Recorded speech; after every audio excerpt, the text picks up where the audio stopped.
Here she is.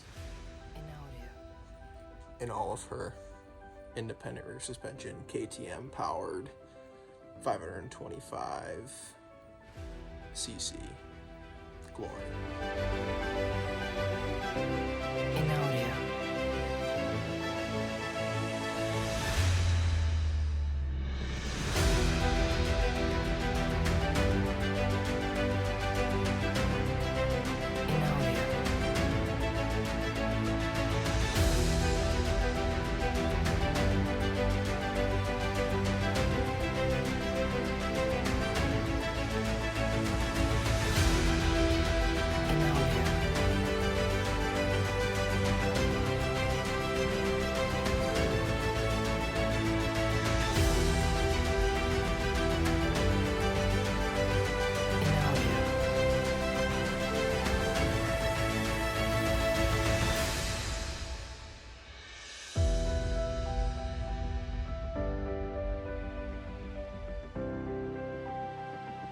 In audio.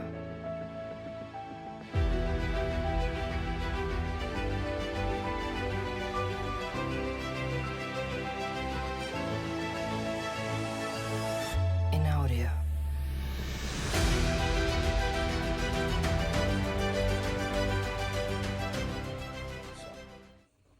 Looks mean as it gets.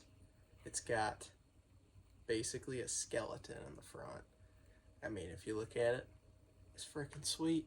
So I'm going to show you guys the first few things I'm going to be doing to it. Plenty of mods to come. But yeah, let's get into this. Alright guys, so with this Polaris Outlaw 525 IRS, mouthful, yeah. Well, so here's some history behind this thing.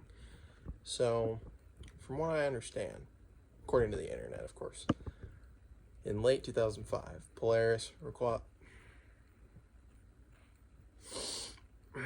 editor, cut that out.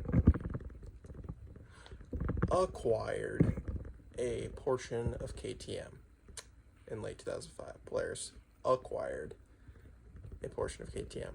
So, I think in 2006, the Outlaw 500 became a thing. Now, those are cool and all, but I mean, you know, in my thinking, and I think in their thinking too, take the same four-wheeler, put a bigger engine in it, because that's a great idea. People want that. Do what the people want, you know? It's like the customer's always right. So, this thing was birthed from that. Let me tell you, I've ridden it a couple times. She's got some issues, which I'll go over. This thing is fast.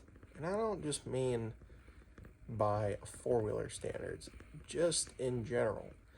These things have, I think, a weight factory of around 395 pounds. This one in particular has around 55 horsepower, according to the person I bought it from. It has a jet kit in it. It has a baffle delete, factory muffler, factory header. It's got a UNI filter. It's got an airbox delete. Airbox lid delete, sorry.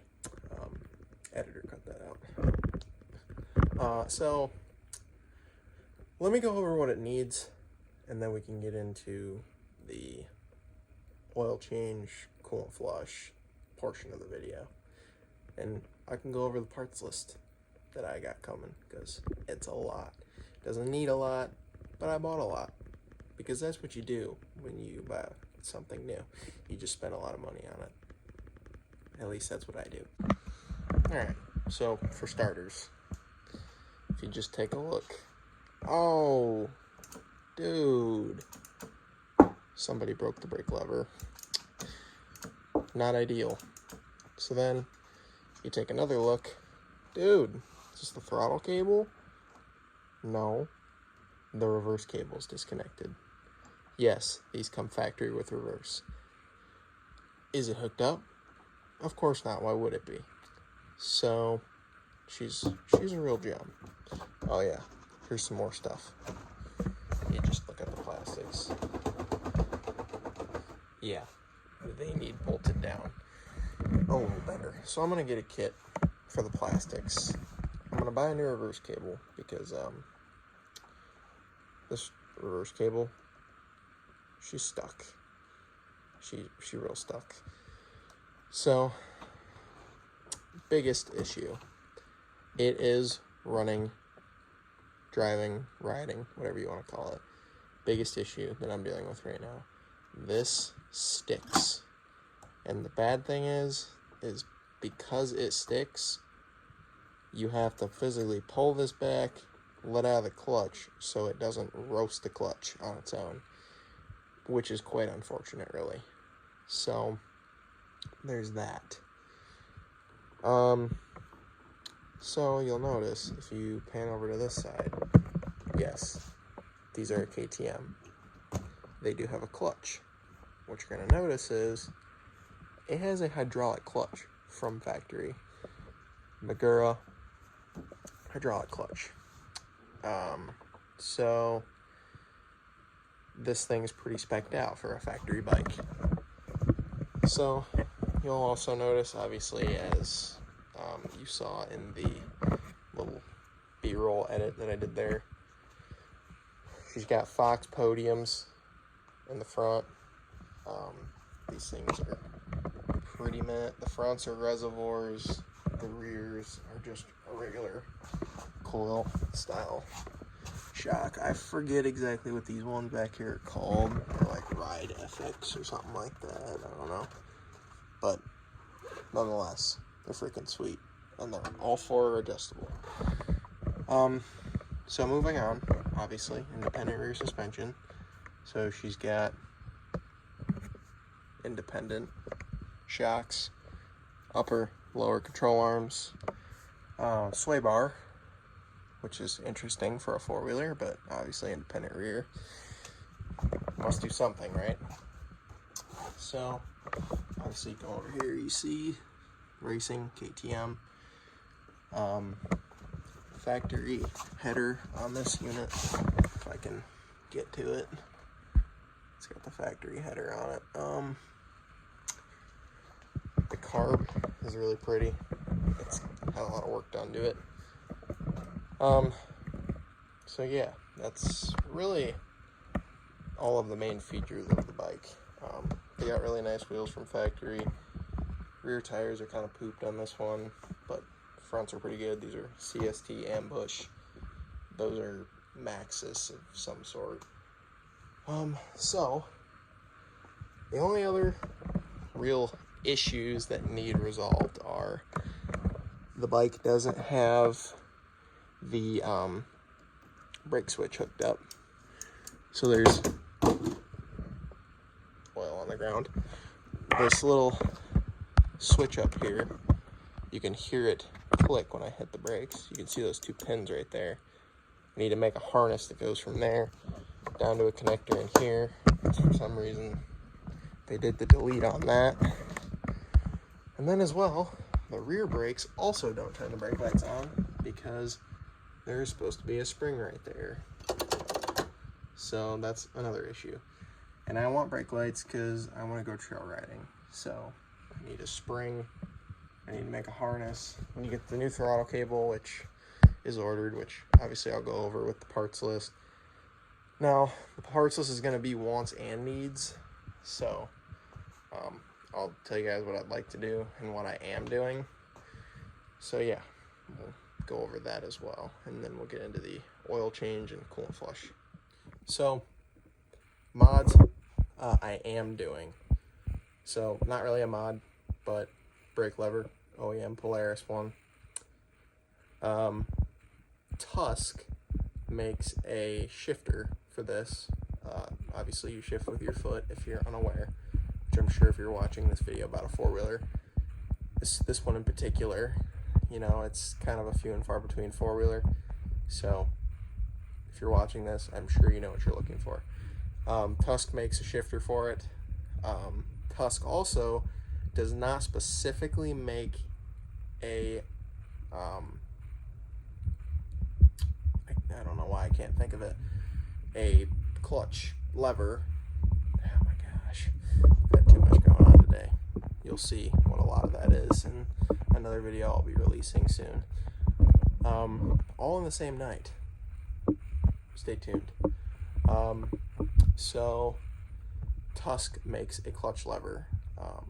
It's black, looks good, and it's actually for KTM bikes. Like, I call this a bike, it quad bike, whatever you want to call it, quad bike. But they make them for the KTM dirt bikes, and it's identical. It's the exact same. It has a little red piece with a spring that's what I think that's what engages the, like, when you pull it in, the sensor in there or something like that. I don't know. I'm not a genius. I'm not a quad expert. I'm just buying parts from a four-wheeler. And then it's obviously just held in as well by just one bolt. So easy enough. It matches up. So it'll be cool. And plus, all those KTMs from this era share parts. So if you're looking for something for one of these, you can likely just buy it off of a dirt bike of the same CC, and it's going to work because it's the same thing. The change just going to an axle with 2 tires instead of 1, pretty much. Hinson makes a slipper clutch. If you go on CE's website, they make exhaust systems. It's on there for this four-wheeler, along with the Hinson cover, basket, all of it. It's all on there, which, and specifically on Hinson's website, not for this four-wheeler. It's for dirt bikes. So just to clarify, most of the things are interchangeable. So parts list. So I've told you: brake lever, clutch lever, shifter, foot shifter, Alba Racing front bumper. Stay tuned. That'll be in one of the next videos. Throttle cable. I got a sprocket guard because the one on here is busted from Polaris. Ordered it. Should have that later this week. Later this week is, as in today's Tuesday. I'll have it Thursday. This video may be posted today, as in Tuesday. I'm not sure. So I want to buy plastics. They're really expensive, so I'm not going to do that. I bought front and rear brake pads. It's only got one caliper in the rear, as per usual with the four-wheeler, and then it's got both sides in the front. So I just bought pads. I'm going to pull the rotors. I'm going to machine them. I'm probably just going to spin them on some sort of jig that I make of some sort, maybe, and just use some sandpaper, or just use sandpaper on them. They're just four-wheeler rotors. It's really not that big of a deal. You're not going to like feel it or anything like you would a car, because it's weighs 400 pounds and it's, you know, whatever. So stop ranting, Kyle. I really don't think there's much else, to be honest with you, other than what I have here. I bought OE filters from the Polaris dealer. They're KTM filters. There's a long and a short. There's screens as well in the engine. I didn't buy the whole kit that comes with those because realistically it's a screen. You can just clean it out with some brake cleaner or something. So that's probably what I'll do.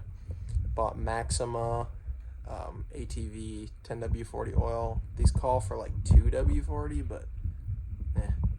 And then I bought engine ice. So I'm going to do a coolant flush and get that in here. So the scrambler and this will both have the same kind of coolant, which will be nice.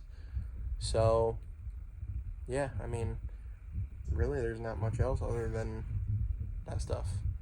So I could be missing some stuff that I ordered. I guess I'll find out when I get it all. But no, I think it's bumper, clutch lever, brake lever, shift lever, throttle cable, brake pads, and then the cover for the sprocket guard. Need to get the reverse cable, which I can't find aftermarket. The throttle cable is a $20 aftermarket one, like from like All Balls, but the reverse cable I can't find aftermarket, and it's $65 from Polaris. So kind of unfortunate. I'd like to get nerfs for it, some Alba Nerfs. They're like $220 for both sides, which is pretty good for Nerf bars. And then some Pro Taper SE 7/8 bars for ATVs, just to upgrade these because they're bent. Maybe get a riser. I'm not really too sure. I'll have to see how they feel right now. They don't feel amazing. So I will do what you guys all want to see. I'll start this thing up real quick. I don't want to get it super hot because I'm going to do the oil change on it, but I'll do it for you guys.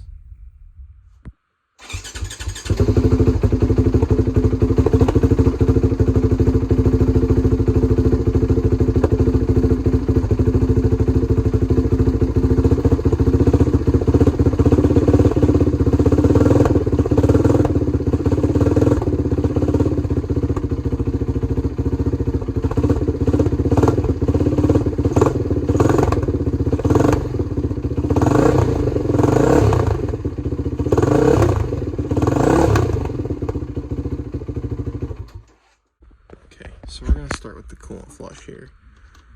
From what I'm understanding, there's no actual drain for the radiator in this system. These engines are weird. There is a coolant burping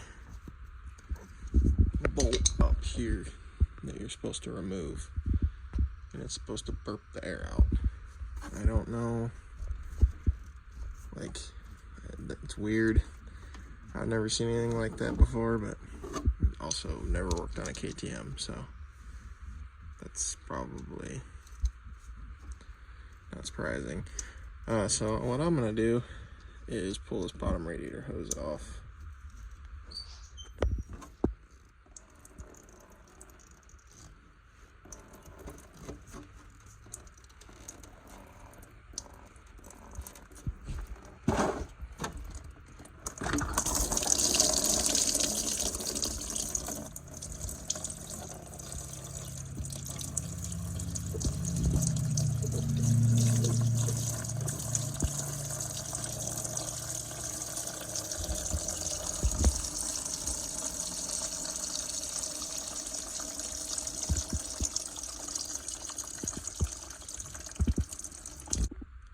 So here's your two little, I guess one is a burp plug, one's a little drain plug.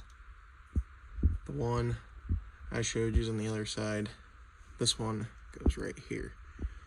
They have little crush washers on them. Don't lose those if you're doing this. So just take it out, and this will drain the engine. I pulled this too just because obviously it'll come out faster, but make sure you retighten that. Tighten your rad hoses back down because it would be a disaster if you didn't. So next is going to be putting the engine ice in here. Ooh, excuse me, bet you heard that. Putting the engine ice in here, and then drain the oil out, and then you guys can hear this thing. So yeah, let's get into that. So got the cooling system drain. Do your oil change. Start by pulling that out. I think this is a 12 mil down here. Your drain plug is right here. Shoot, I think I was wrong. Yes, I was wrong.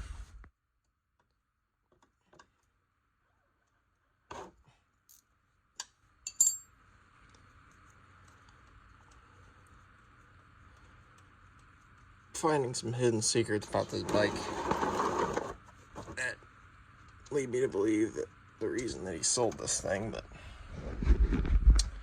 yeah. So, but you know what? The drain plug looks pretty solid. Not a lot of metal. Just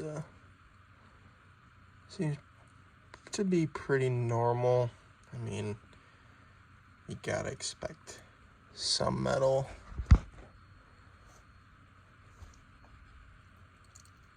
Seems pretty alright. We inspected the filters, me and my buddy, when we went and bought it, the oil filters, so overall not bad. You can't expect to not have some metal in there, but pretty solid. So yeah. So next is your oil filters. Like I said earlier, you got two. You got a long and a short. This is your short, this is your long. You got 4 8mm like that. Each cover pulls out. You're gonna need a pair of needle nose for one to pop the covers off. For two, you gotta put them in the filter and spread them out to pull the filter out. So I'll get the filters out and show you guys all that. So get that. There's that guy. There's little O-rings. Make sure you get your O-ring. That goes around like that on your cover. And then you take this. This might not be possible how I'm trying to do it, but there we go. Comes out like that. It's gonna get all over your engine, but filters look really good in this thing, so not bad.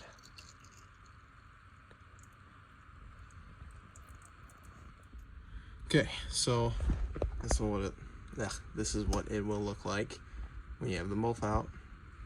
I brake cleaned the crap out of it, cleaned her up. So this is the short. If you're buying OE, it's 2520755 short filter.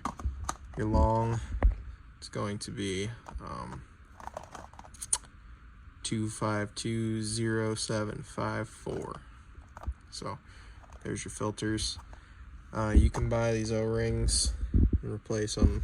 I didn't. I just bought the filters. So yeah, we'll get those in there, and then put the oil in it. We can put the coolant in it once we get everything tightened back down, and yeah, we'll let her run, let her burp, and be good to go. Oh yeah, things are nice. Oh, I'm putting it in the wrong way. There's the one filter. Let's see if I can get this open with one hand. Probably not. Oh, got it. Oh, they give you new O-rings in these. I didn't even realize. I think the aftermarket ones, they don't give you new ones, but I could be wrong. There's your long. Just pop those in there like that. Alright, so get your 8mm and just take it. Get these to where they're snug, like so. Sorry, I'm kind of using my camera hand here to do this. And then once they're snug down, you feel the O-ring kind of, seat. Then yeah, that's what you do. You just get her good. Snug them down a couple turns, that's it. No more, no less. Just get them tight enough.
be a shrink who can catch me when I'm falling. Cover up my scars, flip the handlebars, crashing in my car, wake up in a bar. I'll be a superstar, just